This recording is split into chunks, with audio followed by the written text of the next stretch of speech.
Hi, this is Dr. Vallesh. Welcome to Pharmacology Simplified. In this video, I am going to speak about nitrates as anti-anginal drugs. This topic is important for your theory exam, your practical exam, especially prescription writing exercises, viva and entrance exams. I have described the different types of angina pectoris and the basic principles of management of angina pectoris in a different video. The link for that video is available in the description to this video. Now, when you are describing any drug under pharmacology, there are certain headings: introduction, classification, mechanism of action, pharmacological actions, pharmacokinetic highlights, indications or uses, ADRs, contraindications, precautions, interactions, and any other special points as applicable. Let us describe nitrates under the same headings. Let us start with classification. This is the classification of anti-anginal drugs. There are four major types of anti-anginal drugs: nitrates, beta blockers, calcium channel blockers, and other anti-anginal drugs. We are concerned for this for the time being only about nitrates.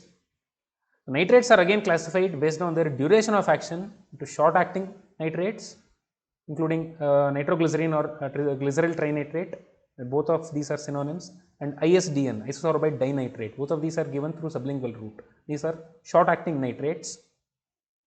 The second group is long acting nitrates. ISDN, isosorbide dinitrate, given through the oral route, is long acting, whereas the same drug given through the sublingual route is short acting. Other long acting drugs are ISMN, isosorbide mononitrate. It is a derivative or it is a metabolite of isosorbide dinitrate. Dinitrate, to remove one nitrate, there will be isosorbide mononitrate. It is a long acting nitrate. Erythritol tetranitrate and pentaerythritol tetranitrate, PETN. So all these are long acting nitrates. This is the classification of nitrates based on the duration of action. Classification is over, but we have not covered introduction, right? So introduction of nitrates. These are organic nitrates. Nitrate is NO3. Organic nitrate is when you couple this NO3 with some carbon containing molecule. So for example, glyceryl trinitrate, this nitrate NO3 is coupled with glycerol. That is the same with all the other organic nitrates as well. Nitrates are frontline anti-anginal agents. They are used in the acute control of all types of angina pectoris. This is the introduction of nitrates as far as the anti-anginal property is concerned. But nitrates have very interesting history as well. The nitrates, especially glyceryl trinitrate, is the active ingredient in an explosive material called as dynamite. This dynamite was developed by none other than Alfred Nobel. And if you look at the history of this Alfred Nobel, you will find that this dynamite, and especially the nitroglycerin and other explosive materials that were developed by Alfred Nobel, are the reason why we are having Nobel prizes today. So nitroglycerin and Nobel prizes are intricately linked with each other. So that is the history behind glyceryl trinitrate. That is an interesting point for you. Might not be useful for your exams. So we have finished introduction. We have finished classification. Let us jump to the next heading, which is the mechanism of action. This figure I have taken from Cadson. Okay, nitrates, they act predominantly in the smooth muscles. Vascular smooth muscle, non-vascular smooth muscle, they act in the smooth muscles. Smooth muscles undergo contraction and relaxation. For all type of muscles, whether it is smooth muscle, cardiac muscle or skeletal muscle, contraction, the initiation of contraction has to be done by calcium. See, for example, calcium is entering the vascular smooth muscle from the interstitium. This is vascular smooth muscle. So calcium is entering into the interstitium. It is activating an enzyme. This enzyme is myosin light chain kinase. Remember, whenever the enzyme's name is kinase, kinase will catalyze phosphorylation. So the enzyme, this is the enzyme is called as myosin light chain kinase. So it will catalyze phosphorylation of myosin light chain. So myosin light chains will undergo phosphorylation. It will become myosin light chain phosphate. Now it is active. In the absence of this phosphorylation, myosin light chains are inactive. They cannot bind with actin. Now, because of myosin light chain kinase, they have become myosin light chain phosphate. Now they can bind with actin, and there can be contraction of vascular smooth muscle, leading to vasoconstriction. But vasoconstriction should not stay on forever, right? So the body has developed a mechanism by which contraction will make way for relaxation. And how is that? Just by converting this myosin light chain phosphate back to myosin light chain. That is removal of this phosphate group. And that is mediated by CGMP, cyclic GMP. Now, how is this cyclic GMP produced? Cyclic GMP is produced from GTP. How ATP gives way to cyclic AMP, the same way GTP gives rise to cyclic GMP. The enzyme involved for ATP to CAMP conversion was adenylyl cyclase. Same way, the enzyme here is called guanylyl cyclase. Guanylyl cyclase becomes activated and that will convert GTP to CGMP. The CGMP is essential for dephosphorylation of myosin light chain. In other words, CGMP is essential for relaxation of vascular smooth muscle, and for that matter all smooth muscles in the body. CGMP is essential for relaxation of smooth muscles. Again, the body has developed a mechanism by which CGMP does not accumulate in the body, and that is by this enzyme called as PDE, phosphodiesterase.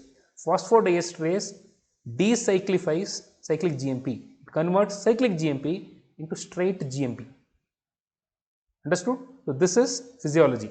Normally, guanylyl cyclase is activated in the body by nitric oxide.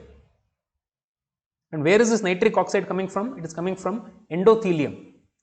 See, capillary endothelial cells, arginine is getting converted to nitric oxide through an enzyme called eNOS, endothelial nitric oxide synthase. Because of that, this nitric oxide is produced, and this nitric oxide is getting released from the endothelium. It enters the vascular smooth muscle and results in relaxation. So this nitric oxide was previously called as EDRF, endothelium derived relaxing factor.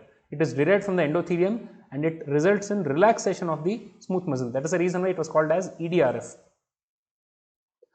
Okay, this is physiology. Now, if you want to relax the vascular smooth muscle, if you want to bring about relaxation of vascular smooth muscle and you want a drug to do that, how would you achieve this? If you increase the concentration of CGMP inside the vascular smooth muscle, you will be able to make it relaxed, right? So, if you want a drug to produce relaxation of vascular smooth muscle or for that matter any smooth muscle, all you need to do is to increase the cyclic GMP concentration inside the cell. How do you do that? There are two ways of doing that. One is increase the production of cyclic GMP. The second one is decrease the breakdown of cyclic GMP. So the first one, that is increasing the production of cyclic GMP, is the mechanism of action of nitrates. Nitrates, and for that matter nitrites. See, this is a blood vessel, they come in the blood, they reach the vascular smooth muscle, and in the vascular smooth muscle, nitrates and nitrites, through the action of this enzyme mitochondrial aldehyde dehydrogenase 2, by the action of this enzyme, nitrates and nitrites donate nitric oxide, and nitric oxide does its work by increasing the concentration of cyclic GMP, leading to relaxation. So the first mechanism, that is increase the production of cyclic GMP, is the mechanism of action of nitrates. What was the second mechanism? It was by decreasing the breakdown of cyclic GMP. That is a mechanism of another famous popular drug, that is sildenafil. Sildenafil inhibits phosphodiesterase.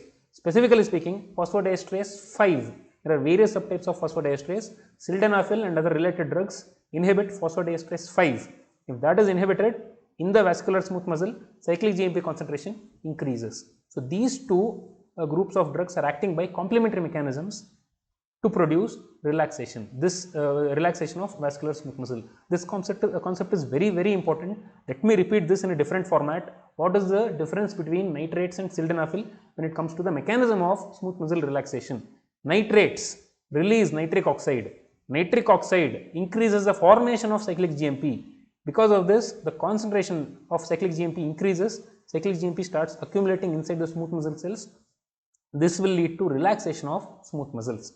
On the other hand, what does sildenafil do? Sildenafil and related drugs inhibit phosphodiesterase 5 enzyme. Phosphodiesterase is inhibited. What happens? Cyclic GMP breakdown is reduced. It is not completely abolished, it is just reduced. And because of reduced breakdown of CGMP, the same thing is accomplished. The concentration of CGMP inside smooth muscle cells increases. That will lead to relaxation of smooth muscle cells. This is extremely important. In a few minutes, I am going to tell you why. Remember that nitrates and sildenafil accomplish the same mechanism, acting through the same CGMP mechanism, but through different routes. Remember this: additive or even superadditive action. So we have finished introduction, we have finished classification, mechanism of action is over. What is the ultimate step? What is happening at the end? There is relaxation of smooth muscles. Let us jump into the actions of nitrates. I told you nitrates result in relaxation of smooth muscles. This can be seen in both vascular as well as non-vascular smooth muscles, but nitrates have preference to vascular smooth muscles. So, vascular smooth muscle relaxation happens more frequently and more efficiently than non-vascular smooth muscle relaxation. Vascular smooth muscles, as far as nitrates are concerned, we can describe the actions of nitrates under two headings. One is vascular actions, one is peripheral blood vessels, and other one is coronary blood vessels. Vascular smooth muscles, coronary and peripheral. Finally, the third heading under which you need to remember here is that nitrates affect veins more than arteries, and they affect the arterioles and precapillary sphincters least. So, the sequence is veins mostly, next is arteries, and least is arterioles and precapillary sphincters. So, let us dissect the vascular actions much further. Let us classify them into peripheral blood vessels and coronary blood vessels. In the peripheral blood vessels, nitrates produce relaxation of veins, smooth muscles in the veins, that will lead to venodilatation. Venodilatation, all the blood starts pooling. They are capacitance vessels, right? Veins are capacitance vessels. So, all the blood starts pooling there, and because of that, venous return to the heart is reduced, and that will lead to a reduction in preload. That is the first one. Second, they also relax the arterial smooth muscles, leading to arteriodilatation, and because of that, the peripheral vascular resistance is reduced. The heart needs to pump with less effort. There is reduction in afterload. So, remember this, venodilatation leads to reduced preload, arteriodilatation A leads to reduced afterload, A for A. If you remember this, you can easily write this. Now, because of these two, reduced preload, reduced afterload, what is the net outcome? The work of the heart is decreased, and as a result, myocardial oxygen demand is decreased. I have told in a different video, whenever you are describing the action, the mechanism of action of any anti-anginal drugs, you have to connect that somehow to myocardial oxygen demand and or myocardial oxygen supply. Remember this. So, this is how nitrates decrease myocardial oxygen demand, and this is the mechanism, this is the rationale behind using of nitrates in classical angina. In classical angina, they decrease the myocardial oxygen demand. Moving on, look at the coronary blood vessels. To be specific, look at the coronary arteries. What will nitrates do there? They will relax the arterial vascular smooth muscle, leading to arteriodilatation, and that will relieve coronary vasospasm if it is present. Coronary vasospasm is present in which type of angina? It is present in variant or vasospastic or prinzmetal angina. If the coronary vasospasm is relieved, what is going to happen? There is going to be increase in myocardial oxygen supply, and this is the rationale behind using nitrates in variant or vasospastic angina. Now, remember another important thing here, coronary arteries, the dilatation produced by nitrates is seen only in the proximal larger segments of coronary arteries. They do not interfere with the coronary autoregulation, because nitrates do not relax the distal resistance vessels, the smaller arterioles. If you remember in the previous slide, I have mentioned it there. Nitrates affect the veins more than arteries. They affect the arterioles, smaller precapillary sphincters to the least extent. So, this is a very important point. They only relax the large proximal segments. Now, classical angina is over, variant angina is over. What is the third type of angina? It is unstable angina. The rationale for using nitrates in unstable angina is both of these. There is reduction in myocardial oxygen demand, there is also increase in myocardial oxygen supply. Both of these vascular actions are the reasons behind using nitrates in unstable angina. There is another mechanism, another rationale for using nitrates in unstable angina, that is not a vascular action as such. Nitrates have mild anti-aggregatory action, anti-platelet aggregatory action as well. If they interfere with platelet aggregation, that will interfere with thrombus formation. The thrombus formation is the reason behind development of unstable angina. So, this is another reason why nitrates are useful in unstable angina. So, I finished the vascular actions. Let us look at the extravascular actions. Nitrates also relax extravascular smooth muscles. So, this is essential in the biliary tract. So, because of relaxation of the smooth muscles present in the biliary tract, the intrabiliary pressure is reduced. So, this is useful in the treatment of biliary colic. In fact, sublingual nitrates are the drugs of choice for the management of biliary colic. Next, the esophageal smooth muscles, to be specific, smooth muscles of the lower esophageal sphincter. Relaxation of that is useful in the management of achalasia cardia. Apart from that, I have already told you they have mild antiplatelet aggregatory action. This contributes to the benefit in unstable angina. And finally, nitrates have one more extravascular action, that is, they produce methemoglobinemia. They oxidize hemoglobin to methemoglobin. That will lead to methemoglobinemia. That is both beneficial as well as harmful. Harmful in the sense it is an ADR of nitrate therapy. Beneficial in the sense this action of nitrates, that is conversion of hemoglobin to methemoglobin, is the basis for the usage of nitrates, to be specific nitrites, in the management of cyanide poisoning. We will come back to this later on. So, we have finished introduction, classification, mechanism of action, we have finished actions. Let us look at the most important points and the highlights of nitrates. So, first one is onset and duration of action. I have already told this in the classification. Based on the duration of action, nitrates are classified into short acting and long acting ones. The short acting nitrates have immediate onset of action. Within 1 to 2 minutes, the action is initiated. The duration of action is also quite short. The plasma half-life of nitroglycerin is around 2 to 3 minutes, that's all. So, the other drugs, the oral drugs, are having longer duration of action. Next, they are highly lipid soluble. All the nitrates are highly lipid soluble. They are rapidly absorbed from most of the body surfaces. And that is the reason why we can give nitrates through various different routes of administration. We can give it through the oral route.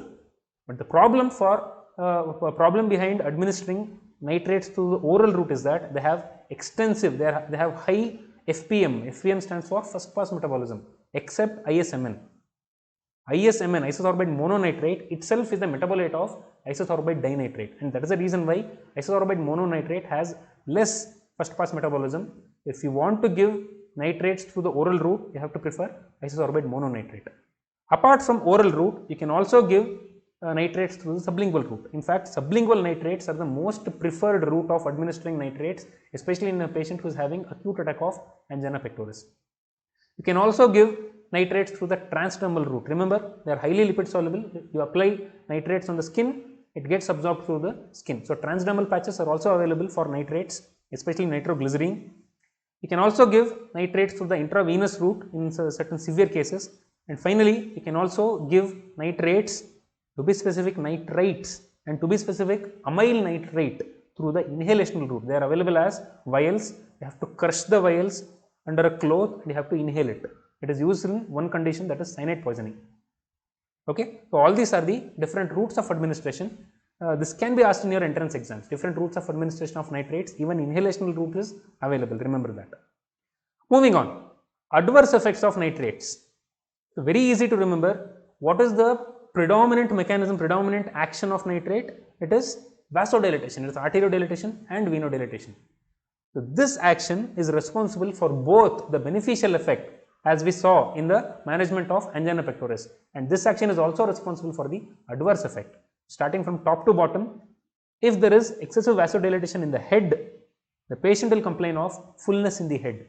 If there is vasodilatation in the arteries, the patient will complain of throbbing headache. If there is vasodilatation in the face, the patient will complain of flushing. So, all these are related to vasodilatation. If there is excessive venodilatation, what will happen? All the blood will get pooled in the capacitance vessels, and the blood that is available for circulation reduces, but this will resolve on lying down. So, this is the classical description of postural hypotension. Remember, any drug that will produce venodilatation will lead to postural hypotension. You can easily write postural hypotension as an adverse drug reaction for all venodilators. This postural hypotension comes along with various symptoms such as syncope, dizziness, weakness, fainting, sweating. And because of vasodilatation, because of peripheral pooling of the blood available for circulation reduces. So, what the heart will think? That there is some reduction in the blood supply. I have to beat faster to maintain the blood supply to all the organs. So, there is reflex tachycardia. It is reflex tachycardia. Remember, nitrates do not have a direct action on the heart, even though they produce palpitation. How is that? That is by reflex action, not direct action. Apart from these adverse effects that are because of vasodilatation, there are certain other adverse effects as well. One we have already seen, that is methemoglobinemia. Methemoglobinemia is both an adverse drug reaction and it is also beneficial in a different condition. Let us see that in a few minutes from now. And there are two other adverse effects that you should be aware of. One is tolerance. What is tolerance? Today nitrates are working very well, but tomorrow the effect of nitrates, the outcome of nitrates has come down because the body has started to tolerate nitrates much better. So the effects are coming down. So this is the meaning of tolerance. The nitrates are notorious for developing tolerance. Body easily develops tolerance against nitrates, and there is cross tolerance between nitrates. If there is tolerance for one nitrate, all other nitrates also body has developed tolerance. But this tolerance is reversible.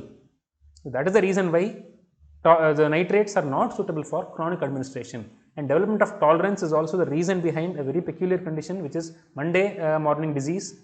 I will leave you to find out what is the meaning of this Monday morning disease. That is one is peculiar adverse effect. Second one is dependence. Often it is found that patients become dependent on nitrates. They keep on taking nitrates, especially amyl nitrate. It has certain hallucinogenic or it has certain psychoactive action as well. So patients become dependent on nitrates. So in such patients, if you suddenly withdraw nitrates, what is going to happen? There is going to be reflex or rebound vasospasm. Rebound vasospasm, especially in the coronaries, is very dangerous because it can lead to sudden myocardial infarction and death. If a patient is on long-term treatment with nitrates, you should withdraw the nitrates gradually. You should not stop it suddenly. And because of these two reasons, tolerance, dependence, because of these two reasons, generally we don't prefer nitrates for a longer duration of treatment. We give it for a shorter duration of treatment in patients who are having angina. For longer duration of treatment, we generally prefer beta blockers or calcium channel blockers. So we have finished adverse ADRs as well. So let us move on. Certain precautions are there. First precaution, I told you in the mechanism of action, sildenafil and nitrates both produce vasodilatation through different routes. So if the patient is already taking sildenafil, and on top of that, if you are giving nitrates without realizing that the patient has already taken sildenafil, that can lead to dangerous syncope, dangerous hypotension, can be very dangerous for the patient.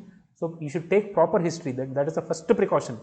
Patient comes to the casualty with angina, usually in the early morning. Previous night he might have taken sildenafil. In such patients, you should take history, proper history, and you should be very careful in administering nitrates in a patient if he has already taken sildenafil. Next precaution, very similar to sildenafil, if a patient has taken other vasodilators for some other condition, if you administer nitrates, hypotension can become accentuated. Next, this I have already told you, gradual stopping of chronic nitrate administration to avoid rebound myocardial infarction and rebound vasospasm. Avoid in the presence of raised intracranial tension, because the nitrates will produce vasodilatation everywhere, even in the inside the cerebral blood vessels as well. That will worsen the intracranial tension. So all these are there. Very peculiar type of precaution is there. Just look at this. Patients who are using nitroglycerin patches, in such patients, if you do defibrillation, this has been observed. Defibrillation can produce explosion. And what is the reason for that? If you remember from the introduction, nitroglycerin is the active component in dynamite. It has explosive properties. So what are you doing in defibrillation? You are passing electric current. So what is going to happen?